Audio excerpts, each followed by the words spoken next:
오늘 설교 제목은 선택의 순간 그리고 마지막 선택이라는 제목으로 같이 말씀을 나눠보고자 합니다.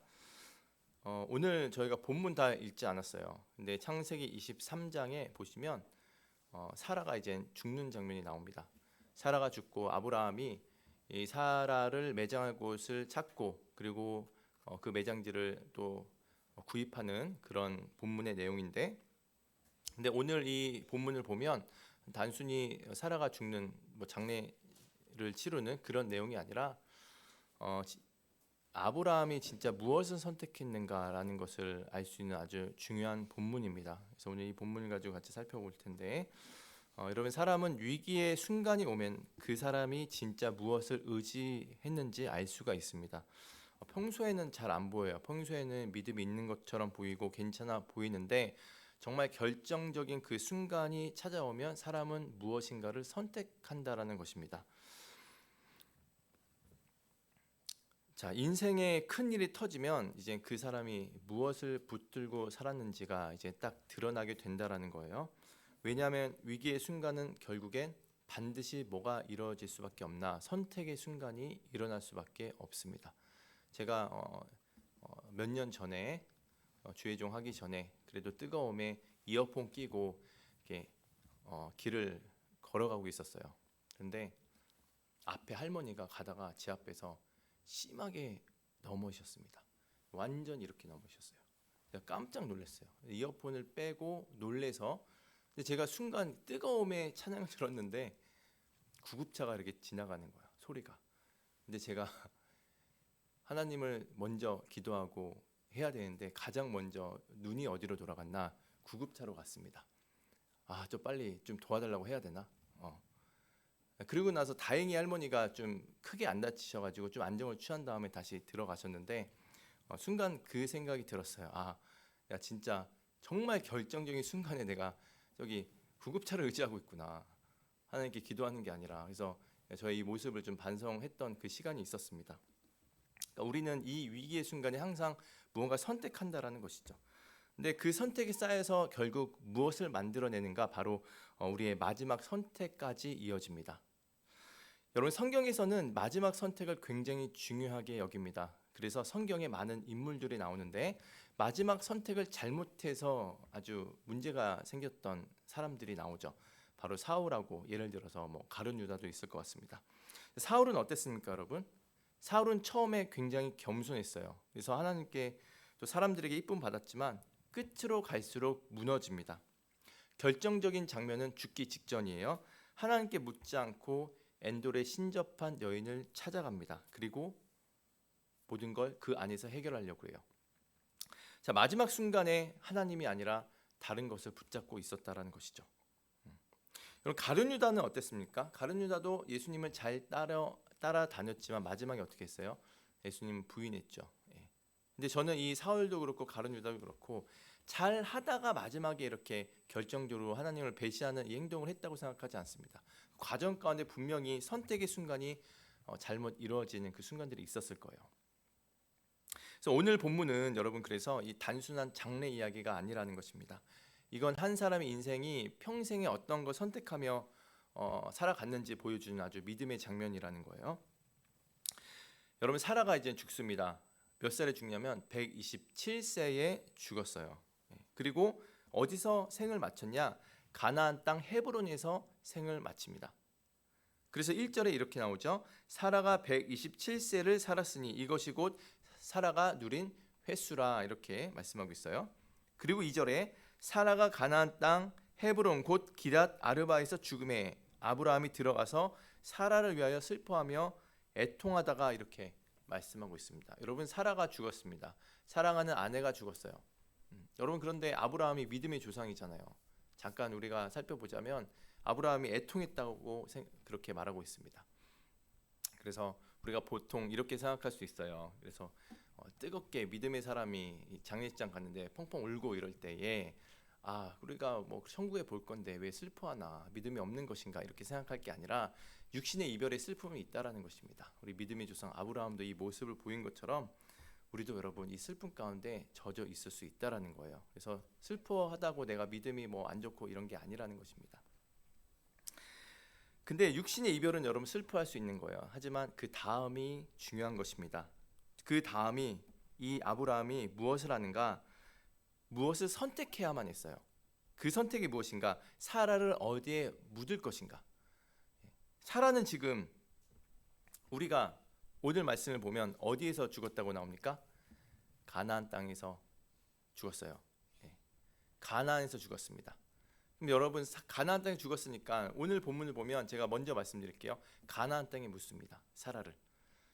그래서 오늘 본문 보면 별로 이상할 게 없을 것 같아요. 가나안에서 죽었기 때문에 가나안에서 묻힌다. 그런데 여러분 잘 생각해 보십시오. 이제 고대 근동의 문화를 생각해 보십시오. 지금도 마찬가지입니다. 지금도 사람이 죽으면 화장을 하고 그 유골을 어떻게 합니까? 지방으로 보통 가죠. 그렇게 가는 데도 있습니다. 고향으로 가요. 지금도. 근데 이때 당시에 이제 그 고대 문화도 마찬가지입니다. 사람이 죽으면 그 장소에 묻히는 게 아니라 고향으로 갔어야 됐어요. 사라의 고향이 어디였을까요, 여러분? 아브라함이 우르에서 부름받았죠. 그래서 사라도 이제 우르에서 그쪽이 고향이라고 우리가 추측할 수 있습니다. 우르를 가야만 했습니다. 하지만 아브라함은 우르로 보내지 않고 가나안 땅에 묻혀요. 이게 간단한 것 같지만 쉬운 것 같지만 그렇지 않다라는 것입니다. 왜 그 아브라함이 가나안에 묻혔는가? 여러분 가나안은 무슨 땅입니까? 잘 알고 계시죠, 여러분? 약속의 땅입니다. 믿음의 땅입니다. 놀랍게도 창세기 12장 7절에 보시면 하나님이 아브라함을 부르셔서 이렇게 말씀하셨어요. 네 자손에게 이 땅을 주리라 했는데 이 땅이 어딘 줄 아십니까? 바로 가나안 땅입니다. 그러니까 아브라함은 지금 무엇을 선택했는가? 약속의 땅, 믿음의 땅을 선택했다라는 거예요. 보통 사람들이 생각하고 있는 그런 문화, 그걸 선택한 게 아니라 하나님의 약속을 붙들고 나갔다라는 것입니다. 여러분 그래서 이 주보에도 첫 화면에 나오지만 우리의 인생은 항상 갈림길에 있다라는 것입니다. 내가 무엇을 선택하고 살아가야만 하는가? 고대 근동, 이 세계, 이 세상의 문화, 이 땅의 문화대로 살아갈 것인가 아니면 이 아브라함처럼 하나님의 약속을 믿음으로 선택할 것인가? 이 갈림길에 우리는 항상 놓여져 있다라는 거예요. 근데 아브라함은 여러분 이 문화와 이 땅의 문화를 생각하면 어디로 가야만 했어요? 우르로 가야만 했지만 하지만 어디를 선택합니까? 가나안 땅을 선택합니다. 이게 믿음의 행동이라는 거예요. 여러분 히브리서 11장 16절에 이렇게 말씀하세요. 하나님께서 우리를 어떻게 부르셨는가? 우리를 과거로 돌아가는 이 땅의 문화로 살아가는 인생으로 살려는 게 아니라 하나님의 약속을 붙들며 믿음을 소망하며 나아가는 그 사람으로 우리를 부르셨다라는 것을 이 구절을 통해 우리가 알 수 있어요. 한번 읽어보겠습니다. 그들이 더 나은 본향을 사모하니 곧 하늘에 있는 것이라 이렇게 말씀하고 있습니다. 여러분 우리가 지금 눈앞에 있는 현실과 이 땅의 문화 이것보다 하나님은 우리가 그리스도인들은 어떤 삶을 살기 원하느냐 바로 하나님의 약속을 붙들며 믿음으로 살기를 바라신다라는 것입니다. 우리의 본향은 어디입니까 여러분? 여러분의 고향이 아니라 우리가 다시 가야 될 곳 바로 하늘나라라는 것이죠. 그래서 빌립보서 3장 20절은 이렇게 말씀하세요. 우리의 시민권은 어디에 있다? 하늘에 있는지라. 이 땅의 시민권을 우리가 살아가는 것은 하늘의 시민권자로 살아가기 때문에 하늘의 법을 가지고 우리가 살아가는 거예요. 여러분 그래서 예수님께서 그렇게 말씀하셨죠. 간음은 죄다라고 말씀하셨습니다. 간음은 죄예요, 여러분. 그런데 이 땅의 문화는 어떻습니까? 직접적으로 피해를 줬을 때, 해를 가했을 때 그게 죄가 되는 것이죠. 그게 이 땅의 법이지만, 하지만 예수님 뭐라 말씀하셨어요? 음흉한 그 마음으로 여자를 바라보는 그 사람은 이미 간통한 거다라고 말씀하셨잖아요. 그 생각으로 마음으로만 지었던 것도 간음이다 이렇게 말씀하고 있는 것입니다. 그래서 하늘의 시민법이 여기서 적용되는 거예요. 우리가 그래서 매일 순간 회개를 하는 것입니다. 자, 누군가를 살인하는 거, 우린 직접적으로 죽이지 않았습니다. 그런데도 하나님 뭐라 말씀하셨어요? 미워하는 것이 뭐다? 살인한 거다 이렇게 말씀하시죠. 하늘의 시민법을 갖고 있기 때문에 우리는 하늘의 법으로 평가를 받는 사람들입니다. 그래서 우리가 또 회개가 나오는 것이죠. 그렇죠? 미워하거나 이런 마음의 죄까지도 예수님은 거룩하길 바라신다라는 것입니다. 그래서 오늘 이 아브라함이 어떤 행동을 취했나? 믿음의 행동을 취했다라는 것입니다. 그 가나안 땅에서 돌아가지 않고 가나안의 믿음의 땅에 다 그 믿음으로 나아가는 그 모습을 통해서 우리도 한번 생각을 해봐야 된다라는 거예요. 나는 어떤 문화 가운데 하나님의 말씀으로 내가 살아가고 있는지, 아니면 이 땅의 문화로 살아가고 있는지, 한번 이 땅의 세계관으로 살아가고 있는지 한번 생각해 봐야 된다라는 것입니다. 자, 그리고 그 아브라함이 또 하나 선택의 그 순간이 나오는데, 자, 아브라함이 이제 부르심의 땅에서 사라를 안치하려고 합니다. 자, 이제 계획을 했어요. 사라를 가나안 땅에, 약속의 땅에 묻어야지라고 했는데, 그런데 장래할 땅이 없는 겁니다. 한 평도 없었어요. 이 묻어야 되면 이제 그 땅을 이제 구입을 해야 되잖아요. 자, 그래서 이 오늘 장에서 어떠한 장면이 나오냐면, 장래할 땅을 찾기 위해서 이 땅의 해족속과 협상하는 장면이 나옵니다. 그리고 나서 나중에 결론은 어떻게 되는가? 은 400세겔로 사요. 막벨라 굴을, 가나안 땅을 삽니다.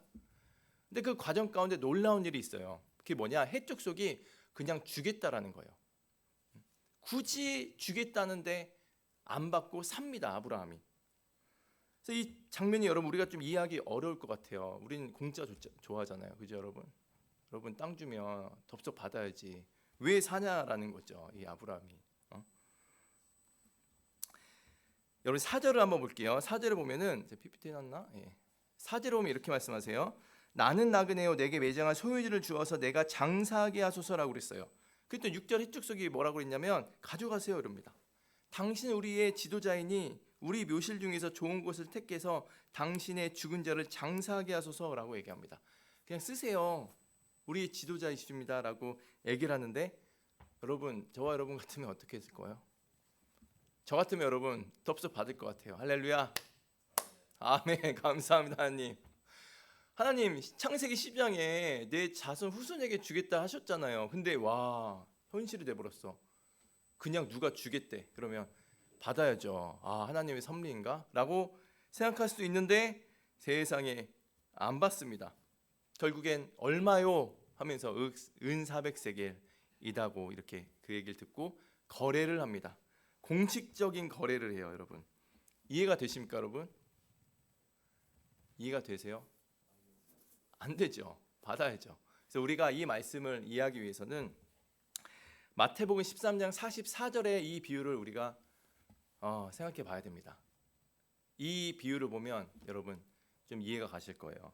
우리 한번 읽어볼게요. 시작. 천국은 마치 밭에 감추인 보화 같으니 사람이 이를 발견한 후 기뻐하여 돌아가서 자기의 소유를 다 팔아 그 밭을 사느니라. 여러분 한 가지 질문이 생깁니다. 보화를 발견했으면 가져가야죠. 왜 그 밭을 삽니까? 그죠? 아브라함이 해족속이 그 땅을 주겠다 그러면 그냥 가져가야죠. 왜 그 밭을 삽니까? 우리 모세 잘 갔다 와요. 기도할게. 우리 모세 기도해 주십시오. 예. 그냥 보화를 발견하면 여러분 그냥 가져가면 됐는데, 그 숨겨진 보화 그거를 갖기 위해서 그 전체 밭을 다 삽니다. 가장 쉬운 길은 뭐예요, 여러분? 그냥 보화만 가져가면 됩니다.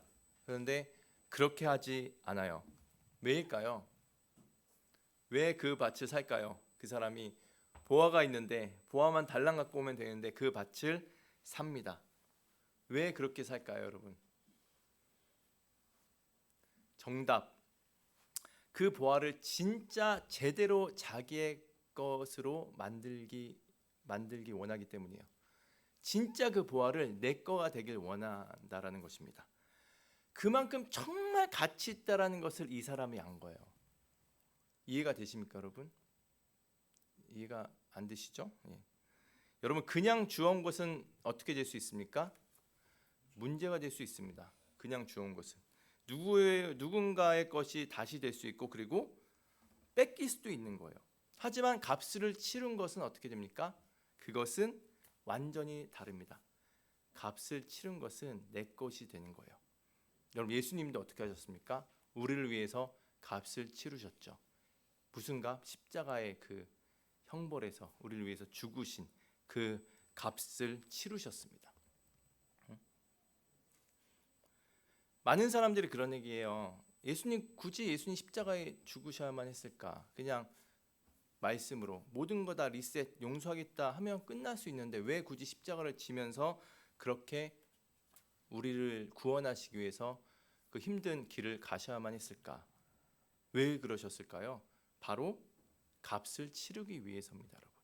값을 치른 건 다르다라는 거예요. 누구도 부인할 수 없는 자신의 것이 됩니다. 그래서 고린도전서 6장 20절에 이렇게 말씀하셨어요. 값으로 산 것이 되었으니 그런즉 너희 몸을 하나님께 영광을 돌리라 이렇게 말씀하셨습니다. 우리가 어떻게 됐다? 예수 그리스도의 십자가의 은혜로 값을 치른 사람이다라고 말씀하셨어요. 그래서 어떻게 하길 원하시는가? 너희 몸으로 하나님께 영광을 돌리라. 이 말이 무슨 말입니까? 예수님이 값을 치르셨기 때문에 우리의 가치가 이제 드러난 것입니다. 여러분, 마태복음 13장 44절에 천국은 마치 밭에 감추인 보화 같으니 사람이 이를 발견하며 기뻐하며 돌아가서 자기의 소를 다 팔아 그 밭을 사느니라. 여러분, 선교사님들 생각해 보세요. 왜 선교사님들이 목숨까지 이렇게 잃어가시면서 주님을 위해서 살아갈까요?